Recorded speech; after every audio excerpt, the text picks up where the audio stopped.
ఒక పాపాత్ముడి శరీరాన్ని కన్నాను, కానీ వాడి పాపాన్ని కనలేదు. ఈ దారుణంలో నా బాధ రెండింతలు. బాధించినవాడు నా బిడ్డే, బాధింపబడింది నా బిడ్డే. భాష నా అనుచరుడే కాదు, ఆత్మీయుడు. ఈ రోజు నుంచి నా నీడకి గూడుకి సొంతమైన వారసుడొక్కడే.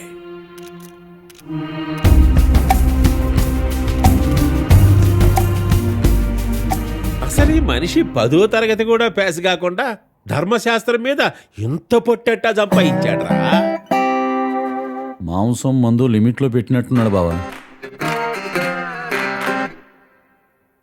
దానికి చాలా లేట్ అయిపోయింది బావా, నువ్వు లాగించు. పొద్దున్నే కోడి తెప్పితే కూర తినడు, మందు తెప్పితే మంచినీళ్ళు తాగడు.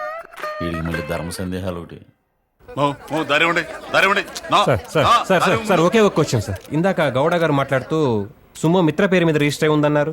అంటే మ్యాటర్ పబ్లిక్ కాకముందే సాక్ష్యాలని వక్రీకరించాలని ప్రయత్నించారా? ఎంత వక్రీకరించినా మండే నిజాన్ని ఎవరు ఆపలేరు. అందుకే మ్యాటర్ ఎలాగో పబ్లిక్ అయింది కదా అని ఇష్యూని డ్రామటైజ్ చేసి ఎలక్షన్ కాపాడుకునే ప్రయత్నిస్తున్నారు, అంతేనా? మన దేశంలో ఎలక్షనే పెద్ద డ్రామా, ప్రజలే మహానటులు.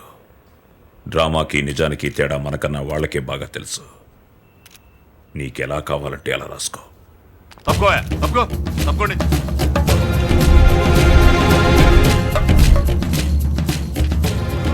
అరే సొంత కొడుకుని జైల్లో పెట్టే సవితి కొడుక్కి పట్టం కట్టడం సినిమాల్లో తప్ప నేను ఎక్కడా చూడలేదబ్బా.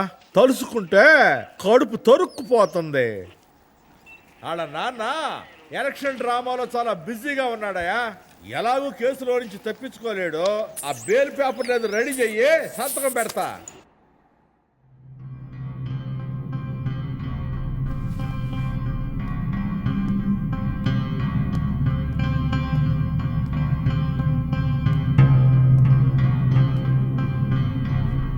భాష ఎలా ఉన్నాడు?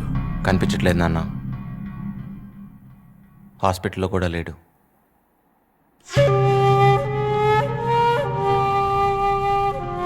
భాష వాడిని బతకనివ్వడు.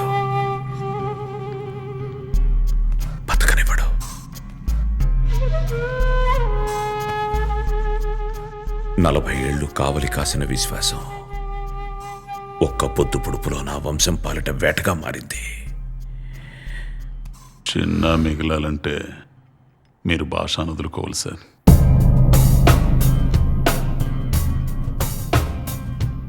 మనిషి బతకడానికి బతికించుకోవడానికి చంపడం ఒకటే మార్గం కాదు. మీరెళ్ళి మీ పని చూడండి.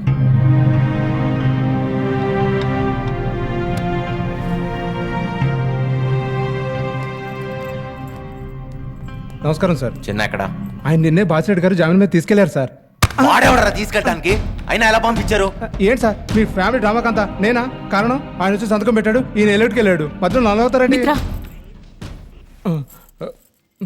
ఎమ్మెల్యే కొడుకులు కదా, ఏమన్నా చెల్లుతుంది. పోలీసులు కొడతారు, మర్డర్లు చేస్తారు. పవర్ ఎంతకాలం ఉంటుంది?